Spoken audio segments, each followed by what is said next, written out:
அன்பான பிக்ஷனல் நேயர்களே, நாம் இன்றைக்கி ஒரு முக்கியமான வீடியோ தான் பார்க்க போகிறோம். ரொம்ப இன்ட்ரெஸ்டிங்கான டாபிக். அண்ட் எல்லாருமே என்னை ரெக்வஸ்ட் பண்ண ஒரு டாபிக் கமெண்ட்ஸில் நிறைய பேர் கேட்டிருந்தாங்க. லக்னம் படி பார்க்கணுமா இல்லை ராசி படி பார்க்கணுமா, எது பெரியது, லக்னமா அல்லது ராசியா அப்படின்னு கேட்டிருந்தாங்க. நான் இதில் ரொம்ப இன்ட்ரெஸ்டிங்கான யாரும் சொல்லாத ஒரு தகவல்னால் உங்களுக்கு சொல்ல போகிறேன். லக்னம் எப்போ பார்க்கணும், ராசி எப்போ பார்க்கணும், யாருக்கு லக்னம் வேலை செய்யும், யாருக்கு ராசி வேலை செய்யும். அதே போல் லக்னம் சில பேருக்கு தெரியல, அதை எப்படி பார்க்கலாம் எளிதா அப்படின்றதையும் நான் சொல்ல போகிறேன். உங்களுடைய லக்னம் என்னன்னு நீங்கள் தெரிஞ்சுக்கிறதுக்கு நான் வழி சொல்ல போகிறேன் இந்த வீடியோவில். ஸோ நீங்கள் பொறுமையாக ஸ்கிப் பண்ணாமல் இந்த வீடியோவை பாருங்கள். அதுக்கு முன்னாடி நம்ம சேனல் யாராவது சப்ஸ்கிரைப் பண்ணால் சப்ஸ்கிரைப் பண்ணிக்கோங்க, சரிங்களா? சரி, அதே போல் உங்களுக்கு எல்லாருக்கும் ரொம்ப தேங்க்ஸ் சொல்லிக்கிறேன். நிறைய பேர் எனக்கு பர்சனலாக டிஸ்பிளேல இருக்க மொபைல் நம்பரில் என்னை வாட்ஸ்அப்பில் காண்டாக்ட் பண்ணாங்க. என் கமெண்ட்ஸில் நிறைய பேர் போஸ்ட் பண்ணியிருந்தாங்க. சனிப்பெயர்ச்சி பலன்கள் ரொம்ப துல்லியமாக இருக்குது, எல்லா ராசிக்குமே ரொம்ப துல்லியமாக இருக்குதுன்னு சொல்லியிருந்தாங்க. அண்ட் ஒரு சில பேர் நடக்கலை அப்படின்னு சொல்லியிருந்தாங்க. அவங்க மேபி அந்த ராசி தப்பாக இருக்கலாம், இல்லை லக்னத்தை ராசின்னு நினச்சிருக்கலாம், இல்லை அந்த கன்ஃபியூஷன் இருந்திருக்கலாம். அதனால் உங்களுக்கு அந்த டவுட் இருந்தால் சில பேர் அந்த டவுட்டோடு வந்தாங்க. நான் பர்சனலாக அவங்களுக்கு சொன்ன பிறகு அவங்களுக்கு புரிஞ்சிருச்சு, சரிங்களா? சனிப்பெயர்ச்சி பலன் எவ்வளோ துல்லியமாக இருந்துச்சோ அந்தளவு துல்லியமாக தமிழ் புத்தாண்டு பலன்கள் ரெடி ஆகிட்டு இருக்கு. உங்களுக்கு சுட ரெடி ஆகிட்டு இருக்கு. இன்னொரு 2 டேஸில் உங்களுக்கு போஸ்ட் பண்ணிடுவேன். அதனால் நம்ம சப்ஸ்கிரைப், ஏதாவது சேனல் யாராவது சப்ஸ்கிரைப் பண்ணலாம், சப்ஸ்கிரைப் பண்ணிக்கோங்க, சரிங்களா? இந்த லக்னம் ராசி எது பெரியது, எது முக்கியம்ன்றது பார்க்குறோம், ரைட்டுங்களா? உங்களுக்கு அது தெரியலனா நீங்கள் கமெண்ட்லேயே நீங்கள் டவுட்னா கேட்கலாம். உங்களுக்கு என்ன லக்னம் என்ன ராசிலாம் தெரிஞ்சுக்கனா கேட்டுக்கலாம், சரிங்களா? சரி, வாங்க இப்போ வீடியோக்குள்ளே போகலாம். லக்னம் ராசி, அதாவது லக்னம்ன்றது சூரியன் குழந்தை பிறந்த அன்று அந்த பிளேஸ் இருக்குல்ல, அவங்க பிறந்த இடம் இருக்குல்ல, அந்த பிறந்த இடத்துல சூரியன் உதயமான நேரத்திலிருந்து 2 மணி நேரம் ஒவ்வொரு ராசியை கடந்து லக்னம் மாறும். அதுலேருந்து எங்கே இருக்குது, எந்த இடத்துல இருக்கோ லக்னம், அதுதான் லக்னம், சரிங்களா? உதாரணத்துக்கு மேஷத்தில் அதாவது சித்திரை மாதம்னு வச்சுக்கோங்களேன். சித்திரை மாதத்தில் சூரியன் மேஷத்தில் இருப்பார், சரிங்களா? அப்போ காலையில் 6 to 8 மேஷத்தில் தான் லக்னம் பிறக்கும். அதுலேருந்து பார்த்திங்கன்னா ஈவினிங் 6 மணி வரையும் பார்த்திங்கன்னா, அது துலாம் லக்னம் வரையும், துலாம் வீடு வரையும் பார்த்திங்கன்னா பகல் நேரம். துலாம்லேருந்து மறுபடியும் மேஷம் வரையும் பார்த்திங்கன்னா மறுபடியும் இரவு நேரம். ஸோ இது மாதிரி 12 மாதமும் அடுத்து மேஷத்துலேருந்து ரிஷபம் இப்படி மாறி வரும். ஸோ அதை பேஸ் பண்ணி சூரியனை பேஸ் பண்ணி தான் லக்னத்தை ஃபிக்ஸ் பண்ணுறாங்க. சூரியன் ஆத்மா, உயிர், சரிங்களா? அதுவே சந்திரன், அதாவது ராசின்றது சந்திரன். ஸோ சூரியன் சந்திரன் தான் நம்ம பூமிக்கு ரொம்ப நெருக்கமானவர்கள். இந்த சூரியனும் சந்திரனோட ஆதிக்கம் தான் இந்த பூமியில் அதிகம். ஸோ அதனால் இந்த 2 கிரகமும் ரொம்ப இம்பேக்டாக கொடுக்கும். அதனால தான் நம்ம சூரியனும் சந்திரனும் ரொம்ப நம்ம ரொம்ப அதுக்கு நம்ம அதிக ப்ரியாரிட்டி கொடுக்குறோம். நீங்கள் பார்த்தீங்கன்னா 9 கிரகத்திலே பார்த்தீங்கன்னா சனிக்கும் குருக்கும் அதிக இம்பார்ட்டன்ஸ் கொடுப்போம். காரணம் என்னென்னா, பெரிய கிரகம் 2.5 வருஷத்துக்கு ஒரு வாட்டி பெயர்ச்சி ஆகிறதுனால சனிக்கு இம்பார்ட்டன்ஸ் கொடுப்போம். அதனால் நிறைய தாக்கம் இருக்கும். அதே போல் குரு 1 வருஷத்துக்கு ஒரு வாட்டி சேஞ்ச் ஆவார், அதனாலே அதோடைய தாக்கம் இருக்குன்றதுனால அதுக்கும் நம்ம இம்பார்ட்டன்ஸ் தருவோம். இதே போல் ராகு கேது பெயர்ச்சி, அதாவது நிழல் கிரகமான ராகு கேதுக்கும் பெயர்ச்சிக்கும் நம்ம இம்பார்ட்டன்ஸ் தருவோம் 1.5 வருஷத்துக்கு ஒரு வாட்டி மாறதுனால. மற்ற கிரகத்துக்கெல்லாம் பார்த்தீங்கன்னா இம்பார்ட்டன்ஸில் பார்த்தீங்கன்னா செவ்வாய்க்கு கொடுப்போம். அந்த கோபம் இதெல்லாம் நம்ம பார்ப்போம். அந்த சனியோட சேர்றப்ப அது ஆப்போசிட்டாக இருக்கப்பெல்லாம் அந்த இம்பேக்ட் இருக்கும். செவ்வாய்க்கு ப்ரியாரிட்டி கொடுப்போம். சுக்கிரன் நம்மளுக்கு பணம் சம்மந்தப்பட்ட விஷயத்தில், பொருளாதாரம் சம்மந்தப்பட்ட விஷயத்தில் பார்ப்போம். பட் எப்படி பார்த்தாலும் பார்த்தீங்கன்னா மற்ற கிரகத்துக்கு, அதாவது சனி குரு ராகு கேது தவிர அடுத்த 2 கிரகத்துக்கு இம்பார்ட்டன்ஸ் எது தரணும்னு பார்த்தீங்கன்னா ரொம்ப ரொம்ப முக்கியமானது பார்த்தீங்கன்னா சூரியன் அண்ட் சந்திரன். இதில் சந்திரனுக்கு தான் நம்ம அதிக இம்பார்ட்டன்ஸ் தருவோம். ஏன் அப்படின்னு பார்த்தீங்கன்னா சந்திராஷ்டமம்ன்றது பார்ப்போம். நீங்கள் நல்லா பாருங்களேன், உங்களுக்கு சந்திராஷ்டம் ராசிப்படி உங்களுக்கு ஒரு ராசிலேருந்து 8ல் சந்திரன் இருக்கப்ப சந்திராஷ்டம், அந்த சந்திராஷ்டமத்தில் கண்டிப்பாக மாதத்தில் ஒரு வாட்டியாச்சும் உங்களுக்கு மனசஞ்சல் வரும். அந்த சந்திராஷ்டம் நாரில் நீங்கள் செக் பண்ணி பார்க்கலாம், சரிங்களா? ஸோ சந்திரன் மனதுக்காரகன், உடல்காரகன்.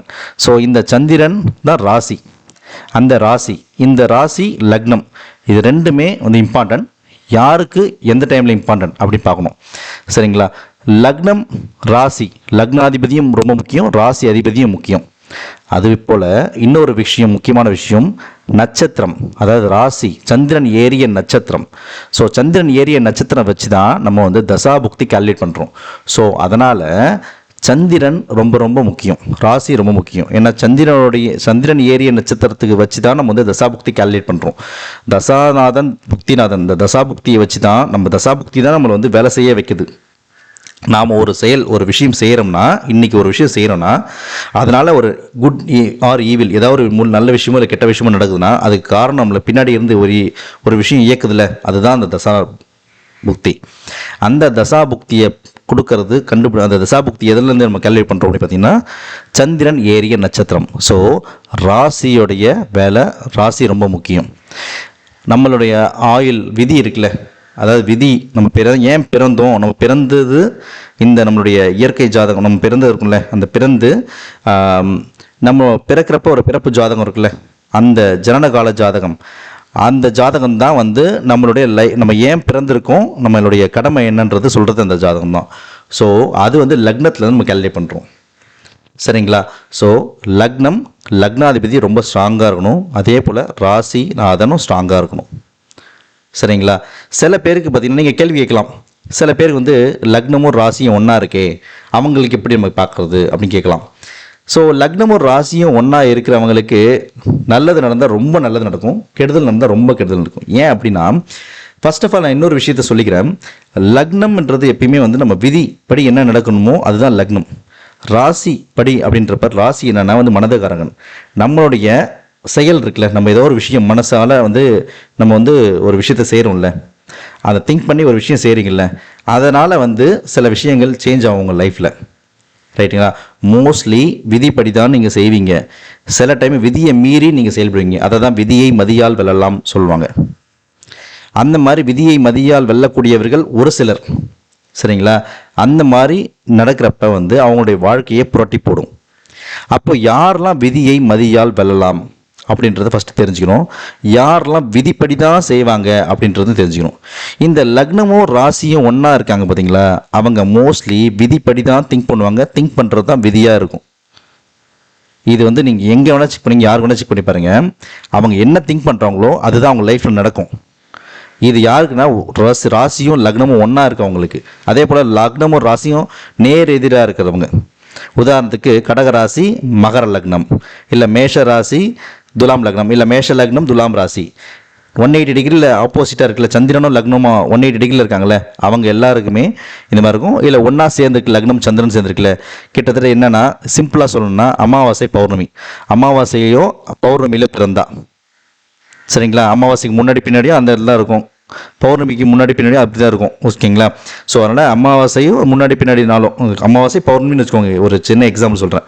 அமாவாசை பௌர்ணமியில் பிறந்தவங்களுக்கு மோஸ்ட்லி பார்த்திங்கன்னா அவங்களுடைய விதி மதி ரெண்டுமே ஒரு சேரதான் வேலை செய்யும். ஸோ எதனால் இப்போ சொல்ல வரேன்னா, இப்போ வந்து அவங்களுடைய விதிப்படி அவங்க வந்து ஒரு போலீஸ் ஆகணும்னு வச்சுக்கோங்களேன், அவங்க மைண்டும் அதை தான் திங்க் பண்ணும், போலீஸ் ஆகணும்னு தான் நினைக்கும். ஸோ நினைக்கிறது நடந்துடும் லைஃப்பில். சில பேர் சொல்லுவாங்கள்ல, எனக்கு லைஃப்பில் நான் நினச்சது நடக்கவே இல்லைன்னு சொல்லுவாங்க தெரியுமா, அவங்களுக்குலாம் பார்த்தீங்கன்னா வெவ்வேறு கருத்து வேறுபாடு உள்ள லக்னமும் ராசி இருக்கும். ராசிநாதனும் லக்னாதிபதியும் ராசி அதிபதியும் பார்த்தீங்கன்னா கருத்து வேறுபாடு மாறி இருக்கலாம். இல்லைனா வந்து 6-8 இருப்பாங்க, அதாவது வந்து அஷ்டமாதிபதியாக இருப்பாங்க, சப்தமாதிபதியாக இருப்பாங்க. அதாவது வந்து ஃபார் எக்ஸாம்பிள் சொல்கிறேன், இப்போ தனுசு லக்னம்னு வச்சுக்கோங்களேன். தனுசு லக்னத்துக்கு கடக ராசியை வந்து அதிபதி வச்சு பார்க்குறப்ப குருவும் சந்திரனும் வந்து ஃப்ரெண்ட்ஸ் தான். பட் அவருக்கு தனுசு லக்னத்துக்கு 8ஆம் அதிபதி தானே வந்து சந்திரன் கடகத்தில் இருக்கிறாரு. அப்போது அவங்க விதி வந்து ஒன்று நடக்கும், விதிப்படி ஒன்று நடக்கணும், ஆனால் மனசு வந்து அவங்களுக்கு வேறு மாதிரி திங்க் பண்ணணும். இந்த மாதிரி அதே போல் ரிஷபத்தில் இருந்தாலும் 6ஆம் அதிபதி 6 வீடு இல்லை, அந்த 6ஆம் வீட்டில் இருந்தாலும் அதே மாதிரி தான் நடக்கும். அதே போல் வந்து குருவுக்கு ஆப்போசிட் யார், மிதுனம் கன்னி. ஏன்னா புதனுக்கு வந்து ஆப்போசிட்டாக அவர் குருவோட பிள்ளையாக இருந்தாலும் அவர் வந்து திங்க் பண்ணுறது ஆப்போசிட்டாக தான் இருப்பார். ஸோ இந்த மிதுனமும் கன்னியும் பார்த்தீங்கன்னா மிதுன ராசி கன்னி ராசியாக இருந்தாங்கன்னா அவங்க விதி என்ன நடக்கும் அதை வந்து திங்க் பண்ண மாட்டாங்க, அதுக்கு ஆப்போசிட்டாக திங்க் பண்ணுவாங்க. கடைசி என்ன சொல்லுவாங்கன்னா, விதி மேலே பழி போட்டுருவாங்க, நான் நினச்சது எதுவுமே நடக்கலை என் லைஃப்பில், எல்லாம் விதி இப்படி தான் நடக்குது, நான் நினச்சது நடக்கவே இல்லைன்னுவாங்க. அதுக்கு காரணம் என்னென்னா, அவங்களுடைய சந்திரன் மனசு வந்து அவங்க மனசோடைய ஃப்ரீக்வன்சியையும் லக்னத்தோட ஃப்ரீக்வன்சியும் ஆப்போசிட்டாக இருக்குது. ஸோ அதனால் வந்து நினைக்கிறது நடக்க மாட்டேங்குது. சரியா? ஆனாலும் அவங்களுக்கு ஒரு சில டைம் அவங்க நினச்சது நடக்கும். எப்போ நடக்கும் அப்படின்னு பார்த்தீங்கன்னா, அதை வந்து விபரீத ராஜயோகம்னு சொல்லலாம். சில பேர் நீங்கள் வந்து கிரகத்தில் கிரக நிலைகள் அப்படி தான் அமையும். எப்படின்னா, உதாரணத்துக்கு சொல்கிற பாருங்களேன், இப்போ வந்து ஒரு லக்னம்னு வச்சுக்கோங்களேன், அந்த லக்னம் வந்து இருள் கிரகம் சூழவோ இல்லை வந்து அந்த கிரக நிலைகள் சரியில்லை லக்னத்துக்கு லக்னப்படி. இப்போ தனுசு லக்னம் வச்சுக்கோங்களேன், தனுசு லக்னத்துக்கு 7 சனியோ இல்லை அஷ்டம சனியோ அப்படி நடக்குதுன்னு வச்சுக்கோங்களேன். அவங்களுக்கு குரு பார்வை இல்லை, நல்ல பார்வை, சுபர் பார்வை எதுவும் இல்லை லக்னத்துக்கு, அதாவது தனுசு வீடுக்கு. தனுசு வீடு படி எதுவுமே வந்து நல்லது நடக்கிற நிலைமையில் கிரக நிலைகள் இல்லை. எல்லாமே கிரகங்கள்லாம் பார்த்தா வேறு வேறு இடத்துல இருக்குது. அது சாதகமான நிலைமையில் இல்லைன்னு வச்சுக்கோங்களேன். அப்போது லக்னப்படி எதுவுமே ஃபேவராக உங்களுக்கு நடக்காது. ஆனால் கடக ராசி படி பார்க்குறப்போ உங்களுக்கு எல்லாமே நல்லதாக இருக்கும், உங்களுக்கு பாசிட்டிவாக இருக்குன்னு வச்சுக்கோங்களேன் எல்லா கிரக நிலைகளும். அப்போது உங்களுக்கு மனசளவில் உங்களுக்கு எல்லாமே பாசிட்டிவாக இருக்குது. நீங்கள் என்ன திங்க் பண்ணுறீங்களோ அதை நிறைவேற்றலாம். ஆனால் விதிக்கு ஆப்போசிட்டாக நடக்கும் அது. சரிங்களா? அப்போ விதிக்கு ஆப்போசிட்டாக நடக்கிறப்ப அது வந்து ஒரு விபரீத ராஜயோகமாக மாறும். அப்போ என்னன்னா அந்த விதிப்படி நடக்க வேண்டிய விஷயம் நடக்காமல் ஆப்போசிட்டாக நடக்குதுல்ல, நடந்து முடிஞ்ச பிறகு அந்த தனுர் லக்னத்திற்கு பார்த்திங்கன்னா கிரகநிலைகள் சாதகமாக மாறுறப்ப அது வந்து இதை தாக்கம் இருக்கும். அப்போ வந்து இவங்களுக்கு வந்து அந்த அந்த பிரச்சனைகளை வரும், வந்து மறுபடியும் வந்து அதை சரி பண்ணுவாங்க அவங்க. ஸோ இந்த மாதிரி நிலைமை தான் வரும். இதை வந்து எக்ஸாம்பிள் நிறைய சொல்லலாம். பட் வந்து நம்ம எக்ஸாம்பிள் சொல்கிறத விட நம்ம உங்கள் லைஃப்பில் நீங்கள் எதாவது நடந்திருக்கான்னு செக் பண்ணி பாருங்களேன். இப்போ நீங்கள் இந்த உங்கள் லக்னமும் உங்கள் ராசியும் வேறு வேறு இருக்கப்ப ஏதோ ஒரு விஷயம் இந்த மாதிரி வந்து அந்த லக்னத்துக்கு பர்டிகுலர் லக்னத்துக்கு நல்லது நடக்க முடியாத நிலைமையில் உங்களுக்கு ஏதோ ஒரு விஷயம் நல்ல நீங்கள் திங்க் பண்ணி நல்லதை மாற்றிப்பீங்க. ஃபாரின் கண்ட்ரிஸுக்கு போகக்கூடாதுன்னு உங்கள் விதியில் இருந்துச்சுன்னா நீங்கள் வந்து அந்த டைமில் உங்கள் ராசிப்படி சாதகமாக இருக்கனால நீங்கள் ஃபாரின் கிளம்பிட்டீங்கன்னா ஃபாரினில் போய் ஏதாச்சும் ஒரு வாரில் மாட்டிக்கிட்டு வர முடியாத சுச்சுவேஷனில் திரும்ப மறுபடியும் வந்து போராடி இங்கே ஊருக்கு வர மாதிரி ஆகும். அந்த நிலைமை அந்த அந்த லக்னத்துக்கு வந்து நிலைமை சரியான பிறகு நீங்கள் என்ன பண்ணுவீங்கன்னா திரும்பி அங்கே போராடி இங்கே வர மாதிரி இருக்கும். திரும்பி இங்கே வந்துடுவீங்க ஆனால் சம்பாதிச்சுட்டு வந்துடுவீங்க. ஸோ இதை தான் ராஜயோகம், விபரீத ராஜயோகம். விபரீதமாக ஏதோ ஒரு விஷயம் நடந்து அதனால உங்களுக்கு ஒரு செல்வம் நீங்கள் நினச்சி நடந்துடும். பட் ஆனால் திரும்பி விதிப்படி நீங்கள் மறுபடியும் வந்துடுவீங்க, பேக் டு த ஃபார்ம் வந்துடுவீங்க. ஸோ இதை தான் வந்து லக்னத்துக்கும் ராசிக்கும் இருக்கிற விதி அதாவது டிஃப்ரென்ஸ். ஓகேங்களா? ஆனால் எப்படி பார்த்தாலும் உங்களுக்கு தசாநாதன் என்ன செய்யணும்னு விரும்புகிறாரோ அதுதான் நிறைவேற்றுவார். உதாரணத்துக்கு அதே தனுர் லக்னத்துக்கு வச்சுக்கோங்களேன். தனுர் லக்னத்துக்கு 6ஆம் அதிபதி யார்? சுக்கிரன். ஏன்னா வந்து ரிஷபத்துக்கு அதிபதி அவர் தான். 11ஆம் அதிபதியும் அவர் தான், சுக்கிரன் தான். இப்போது சுக்கிரன் பார்த்தீங்கன்னா பொதுவாக தனுசு ராசிக்கு அந்தளவு நல்லது பண்ண, குருவோட வீட்டுக்கு நல்லது பண்ண மாட்டாங்கன்னு பொதுவாக சொல்லுவாங்க. அது ஏன் அப்படின்னா அவங்களுக்கு 2 பேரும் வந்து கருத்து வேறுபாடு உள்ள ஒன்றான்னு சொல்கிறாங்க. பட் அது மட்டும் விஷயம் கிடையாது. 6ஆம் அதிபதி பார்த்தா சண்டை, சஞ்சரவு, வம்பு, வழக்கு, அப்புறம் பார்த்தா கடன், நோய், இந்த மாதிரி விஷயத்தை கொடுக்குறது. சரி, அதே சுக்கிரன் தானே 11 லாபஸ்தான அதிபதியும் அவர் தானே. அப்போ லாபஸ்தானத்துக்கு அந்த லாபத்தை கொடுக்கணும்ல. அப்போ எப்படி இவர் செயல்படுவார் அப்படின்னு பார்த்தீங்கன்னா ஒரு 20 வருஷம் இருக்குல்ல, 20 வருஷம் பாதி விதையை பிரிச்சுக்கோங்க. 10 வருஷம் வந்து 6ஆம் வீட்டுக்கு அதிபதியான வேலையை செய்வார். மீதி 10 வருஷம் பார்த்தீங்கன்னா இந்த லாபஸ்தானாதிபதியோட வேலையை செய்வார். ஸோ உங்களுக்கு அதுவும் நடக்கும், இதுவும் நடக்கும். சரிங்களா? அது ஏரிய நட்சத்திரம். அந்த கிரகம் இருக்குல்ல சுக்கிரன், உச்சமடைஞ்சிடலாம், ஜாதகத்தில் நீச்சம் அடைஞ்சிடலாம். உச்சமடைஞ்சிருந்தா பாசிட்டிவாக நடக்கும், நீச்சம் அடைஞ்சால் நெகட்டிவாக நடக்கும். ஸோ இதுபடி தான் உங்கள் ஜாதகத்தில் நடக்கும் அந்த தசா நடக்கிறப்ப. நான் சொன்னது தனுசு லக்னத்திலேருந்து சுக்கிரன் உச்சமடைஞ்சு சுக்கிர தசை நடந்துச்சுன்னா அந்த ஃபஸ்ட்டு 10 வருஷம் எதிரிகளும் அதிகமாக இருப்பாங்க, உச்சமடைஞ்சிருப்பாங்க, நோய்களும் உச்சமடைஞ்சிருக்கும், வம்பு, வழக்கு, சண்டை, சச்சரவு எல்லாம் உச்சமாக இருக்கும். அடுத்த 10 வருஷம் உச்சமாக லாபத்தையும் கொடுப்பார். ஓகேங்களா? இப்படி தான் வந்து உங்கள் ஜாதகத்தை நீங்கள் ப்ரெடிக்ட் பண்ணணும். சரிங்களா? ஸோ இதுக்கப்புறம் என்ன வந்து கொஷின் கேட்காதீங்க, லக்னம் பெருசா ராசி பெருசா. அப்படி லக்னம் வந்து எனக்கு நல்லது செய்யுமா? ஏன்னா வந்து நிறைய பேர் கேட்குறாங்க, நான் வந்து இந்த லக்னம் இந்த ராசி, மீன ராசி, நான் மீன லக்னம் கடகராசி, அப்போ நான் வந்து மீனவத்துக்கு 7.5 சனி வருது, கடகத்துக்கு அஷ்டம சனி விடுதலை ஆகிடுச்சு, எனக்கு பிரச்சனை இருக்கா இல்லையா அப்படின்றது கேட்குறீங்கல்ல. அப்போ நான் சொன்னதை வச்சு நீங்களே புரிஞ்சுக்கிட்டு உங்களோட பலனை நீங்களே தெரிஞ்சுக்கோங்க. சரிங்களா?